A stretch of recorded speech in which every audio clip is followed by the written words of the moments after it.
ಹಾಗೆ ಮಾಡೋಣ. ನೀನೇ ಒಪ್ಪಿಗೆ ಕೊಟ್ಟ ಮೇಲೆ ಅದ್ರ ವಿರುದ್ಧ ಮಾತಾಡಕ್ಕೆ ಯಾರಿಗೆ ತಾಕತ್ತಿದೆ ಮನೆಯಲ್ಲಿ?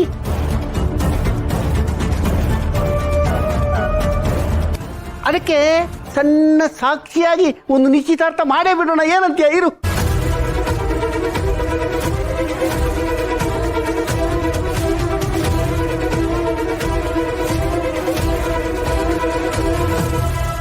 ಬಾ ಮುಂದೆ ಬನ್ನಿ.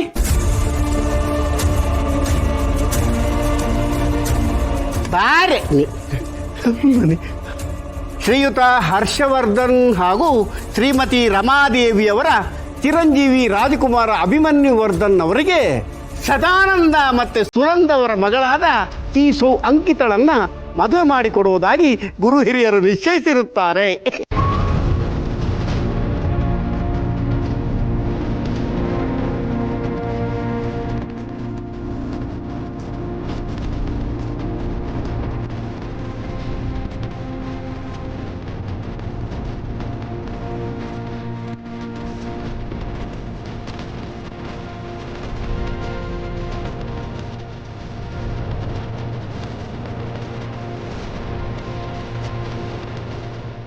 ವಿನಿಮಯ ಮಾಡ್ಕೋಬೇಕಲ್ಲ, ಇಟ್ಟು ಕುಡಿ ಪರವಾಗಿಲ್ಲ.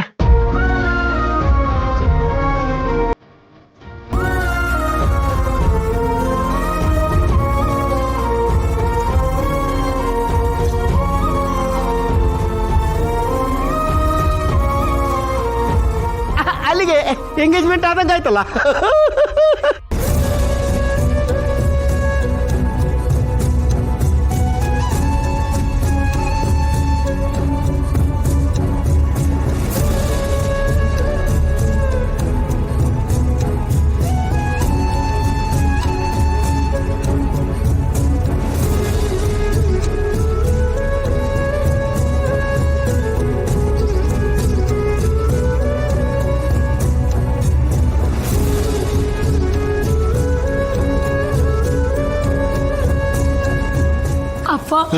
ಏನಪ್ಪ ಇದು, ನನಗ್ ನಂಬೋಕೆ ಆಗ್ತಿಲ್ಲ. ಆಗ ಮದ್ವೆ ಅಂತ ಹೇಳಿ ಕ್ಯಾನ್ಸಲ್ ಆಯ್ತು, ಈಗ ಮತ್ತೆ ಮದ್ವೆ ಅಂತ ಹೇಳಿದ್ರು. ಆದ್ರೆ ನೀನ್ ನೋಡಿದ್ರೆ ಎಂಗೇಜ್ಮೆಂಟೇ ಮಾಡಿಸ್ಬಿಟ್ಟಲ್ಲಪ್ಪ. ಅಪ್ಪ, ನನಗಿಲ್ಲಿ ಏನ್ ನಡೀತಿದೆ ಏನು ಅರ್ಥನೇ ಆಗ್ತಿಲ್ಲ ಅಪ್ಪ. ಅದು ನಿನ್ನಪ್ಪ ಸದಾನಂದನ ತಾಕತ್ತು ಮಗಳೇ. ಅಪ್ಪ, ಆದ್ರೂ ಇದೆಲ್ಲ ಹೆಂಗಪ್ಪ ಆಯ್ತು? ಅದು ನಿನ್ನ ಮಾವ ಆಫೀಸಿಗೆ ಹೋಗ್ತೀನಿ ಅಂತ ಹೇಳಿ ಮತ್ತೊಂದು ಸೈಡಲ್ಲಿ ಸಣ್ಣ ಆಫೀಸ್ ಓಪನ್ ಮಾಡಕ್ಕೆ ಟ್ರೈ ಮಾಡ್ತಾ ಇದ್ದ. ಅದು ನನಗೆ ಗೊತ್ತಾಯ್ತಾ, ನಾನೇ ಹೆಡ್ ಆಫೀಸಿಗೆ ಹೋಗಿ ಅದನ್ನ ಟ್ರೈ ಮಾಡಿ ಕ್ಲೋಸ್ ಮಾಡಿಸ್ದೆ ಮಗಳೇ. ಹಾಗ ನೀನು ಈಗ ಹೆಡ್ ಆಫೀಸಿಗೆ ಬಂದು ಹೆಡ್ ಪೊಸಿಷನ್ ಅಲ್ಲಿ ಗಾಂಭೀರ್ಯವಾಗಿ ಕೂತ್ಕೋಬೇಕು ಮಗಳೇ. ಮಗಳೇ, ನಿನ್ನ ಅತ್ತೆ ತರ ಗಂಡಂದ್ರಿಗೆ ಯಾವ ಅವಕಾಶವನ್ನು ಕೊಡದೆ ಎಲ್ಲವನ್ನ ಖಡಕ್ಕಾಗಿ ನಿಭಾಯಿಸಬೇಕು. ಸ್ವಲ್ಪ ಸಡಿಲ ಬಿಟ್ಟೆ ಅಂತ ಇಟ್ಕೋ, ನಿನ್ನ ಗಂಡ ಹೋಟೆಲ್ಗೆ ಹೋಗಿ ಊಟ ಮಾಡ್ತಾನೆ. ಅದಕ್ಕೆ ನೀನು ಅವಕಾಶ ಕೊಡದೆ ಮನೆಯಲ್ಲೇ ಚೆನ್ನಾಗಿ ಅಡಿಗೆ ಮಾಡಿ ಹೊಟ್ಟೆ ತುಂಬ ಬಡಿಸಿ ಅವನನ್ನ ಖುಷಿಯಾಗಿಡ್ಬೇಕಮ್ಮ. ಸರಿಯಪ್ಪ, ನೀನ್ ಹೇಳ್ದಾಗೆ ಮಾಡ್ತೀನಿ. ಈಗ ಹುಲಿನ ಕರ್ಕೊಂಡ್ಬಂದು ಬೋನಿಗೆ ಹಾಕಿದ್ದೀನಿ. ಅದು ಸರ್ಕಸ್ ಹುಲಿ ತರ ನೀನು ಆಡಿಸಿದಂಗೆ ಆಡಬೇಕು. ಕರಡಿ ಕುಣಿತಕ್ಕಿಂತ ನರರ ಬುತ್ತಿಯ ಕುಣಿತ. ಮಗಳೇ, ನಾಳೆಯಿಂದ ನಿನ್ನ ಕೆಲಸ ಏನು ಹೇಳು? ಆ ಹುಲಿಯನ್ನ ನಿನ್ನ ತಾಳಕ್ಕೆ ತಕ್ಕಂಗೆ ಕುಣಿಸ್ತಾ ಹೋಗೋದು ಅಷ್ಟೇ.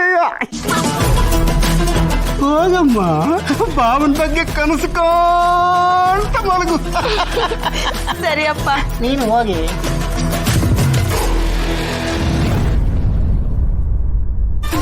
ಎಂತೆಂಥವರಿಗೂ ಚಳ್ಳೆ ಹಣ್ಣು ತಿನ್ನಿಸಿದ ಈ ಸದಾನಂದಂಗೆ ಚಳ್ಳೆ ಹಣ್ಣು ತಿನ್ಸಕ್ ಬಂದ್ರೆ ಸುಮ್ಮನೆ ಬಿಟ್ಬಿಡ್ತಾನ?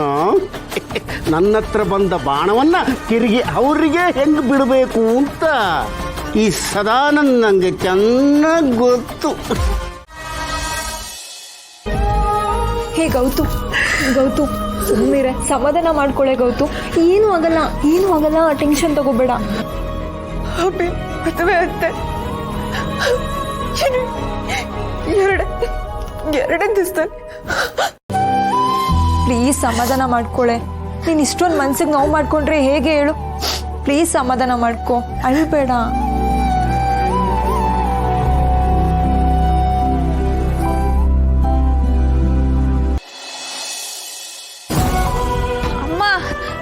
ಬಿಡಮ್ಮ. ಅಕ್ಕನ ಬಗ್ಗೆ ಯಾಕೆ ಆ ರೀತಿ ಮಾತಾಡ್ತಾರೆ ಅಂತ ಕೇಳ್ತಿದ್ಯಾ? ನನ್ಗೂ ಗೊತ್ತಿಲ್ಲ ಅಮ್ಮ. ಮೇಡಮ್ ಅವರು ಅಕ್ಕ ಸರಿ ಇಲ್ಲ, ಪ್ರೀತಿ ಹೆಸರಲ್ಲಿ ಮೋಸ ಮಾಡಿದ್ದಾಳೆ, ನಾಟಕ ಮಾಡ್ತಿದ್ದಾರೆ ಅಂತೆಲ್ಲ ಹೇಳ್ತಿದ್ದಾರೆ. ಅಮ್ಮ, ಅಕ್ಕ ಏನ್ ತಪ್ಪು ಮಾಡಿದಾಳೋ ನನಗೆ ಗೊತ್ತಿಲ್ಲ. ಅಮ್ಮ, ಅವಳು ಹಿಡ್ದಿರೋ ದಾರಿ ತಪ್ಪಿರ್ಬೋದು, ಆದ್ರೆ ಅವಳು ಉದ್ದೇಶ ತಪ್ಪಲ್ಲಮ್ಮ. ಅಭಿ ಸರ್ನ ಅವಳು ಮನ್ಸಾರೆ ಪ್ರೀತಿಸ್ತಿದ್ದಾಳಮ್ಮ.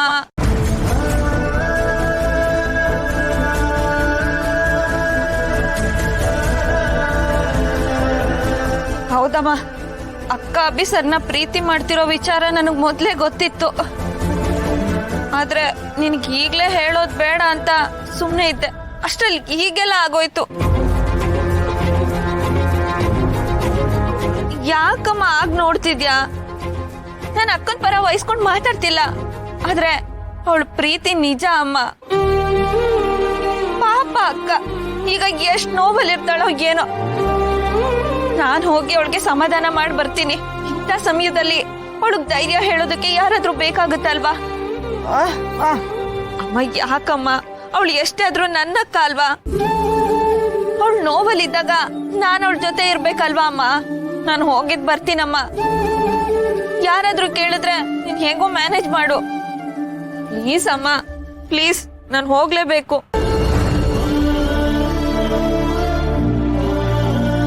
ಸರಿ, ನಾನು ಹೋಗಿದ್ ಬರ್ತೀನಿ.